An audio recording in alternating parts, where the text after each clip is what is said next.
I didn't find out the truth all at once. It didn't happen in one moment. There wasn't a single shocking scene or a dramatic reveal. Instead, it started with something small. Something so simple that I almost ignored it. My name is Anna, and for most of my life, I believed I understood my husband. Daniel and I had been married for 9 years. We had built a quiet life together. Nothing flashy, nothing dramatic, just routines. Dinner together, weekends at home, occasional trips. The kind of marriage that feels stable, predictable, safe. At least that's what I thought. Looking back now, I can see the signs, the small cracks that were already there. But at the time, I didn't question anything. Because when your life feels normal, you don't go looking for problems. The first thing that felt strange was how often Daniel started traveling. At first, it was occasional, 1 or 2 trips a month. Then it became more frequent, almost every week. Work, he would say. New clients. Meetings. It sounded believable. He had always worked in a field that required travel. So, I didn't question it. But something about it slowly began to feel off. He became harder to reach. Sometimes he wouldn't answer calls for hours. Other times, he would send short messages instead of calling.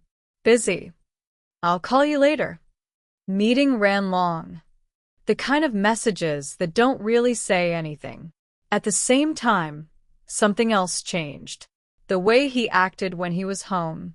He was more distant, more distracted, like part of him was somewhere else. Sometimes he would smile at his phone. Other times he would lock it quickly when I walked into the room. I noticed it. Of course I noticed it. But I told myself it was nothing. Stress, work, life, normal things. Then one afternoon, something happened that I couldn't ignore. I was doing laundry. Just a normal, quiet day at home. Daniel had left that morning for another business trip. I remember standing in the bedroom, sorting through clothes, when I noticed something in his jacket pocket. A receipt. At first, I didn't think much of it. But when I unfolded it, something immediately felt wrong. It wasn't from our city. That part wasn't unusual. But the date was. The receipt was from a restaurant. Dated 2 days earlier. But 2 days earlier, Daniel had told me he was working late in the office. Not traveling. Not out of town. At the office. My chest tightened slightly. Maybe it was old. Maybe he forgot to throw it away. But something about it didn't feel right. I looked closer. The restaurant name. The location. It was in a different city. Not far. But not here. And then I noticed something else. At the bottom of the receipt. 2 meals. 2 drinks. A dessert. For 2 people. My stomach tightened. Maybe it was a business dinner. That would make sense. But then I saw the time. 7:48 p.m. That wasn't a late meeting. That was dinner. A quiet dinner. The kind people don't usually have for work. A strange feeling settled in my chest. But I pushed it away. Because the alternative was something I didn't want to think about. The next few days felt different. Every small detail started to stand out. The way he checked his phone. The way he avoided certain questions. The way his stories never quite matched up. Then, a week later, something happened that changed everything. I was at a grocery store near my house. Nothing unusual. Just picking up a few things for dinner. As I walked past one of the aisles, I heard a voice. A familiar voice. Daniel's voice. My heart skipped instantly. I turned, and for a second I thought I was imagining it. But then I saw him, standing near the end of the aisle, talking to someone. He wasn't alone. He was with a woman. And a child. The woman was holding the child's hand. The child was laughing. Daniel was smiling. Not the polite smile he gives strangers. Not the casual smile he uses with coworkers. It was something else. Something softer. Something familiar. The way he used to smile at me. My heart started pounding. This didn't make sense.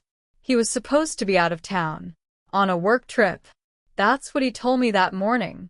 And yet, there he was, in our city, with a woman and a child. And the way they stood together, it didn't look like a coincidence. It didn't look like a meeting. It looked like something else entirely. Something that made my stomach drop. Because in that moment, I realized something that made everything inside me go cold. I wasn't just looking at my husband with another woman. I was looking at a life that I knew nothing about. For a few seconds, I couldn't move. I just stood there, staring at them from the end of the aisle. Daniel, the woman, the child. They looked natural together. Comfortable. Like this wasn't new. Like this was normal for them. My heart was pounding so hard I could feel it in my chest. Part of me wanted to turn around and walk away. Pretend I hadn't seen anything. But I couldn't. I needed to know. So I took a step forward. Then another. Until I was close enough for them to see me. Daniel turned first. The moment his eyes met mine, his entire face changed. Shock, panic, guilt. Anna, he started. The woman looked at me, confused. Then at Daniel. Then back at me. What's going on? She asked him. I didn't look at her. I was staring at him. You told me you were out of town, I said. My voice was steady. But inside, everything felt like it was falling apart. Daniel didn't answer. He just stood there. Frozen. Explain, I said.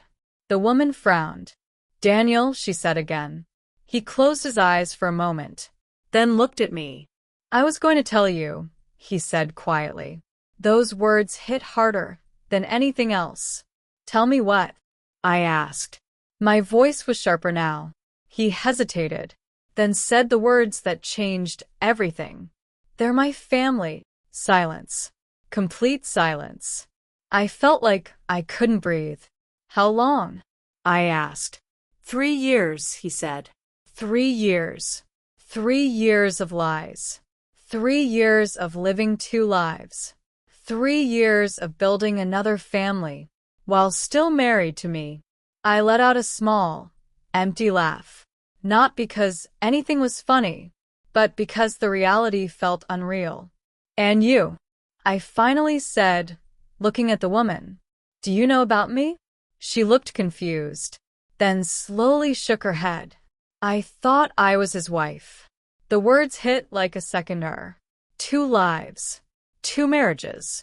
2 families. Built on the same lies. For a moment, none of us spoke. Then something inside me shifted. The shock faded.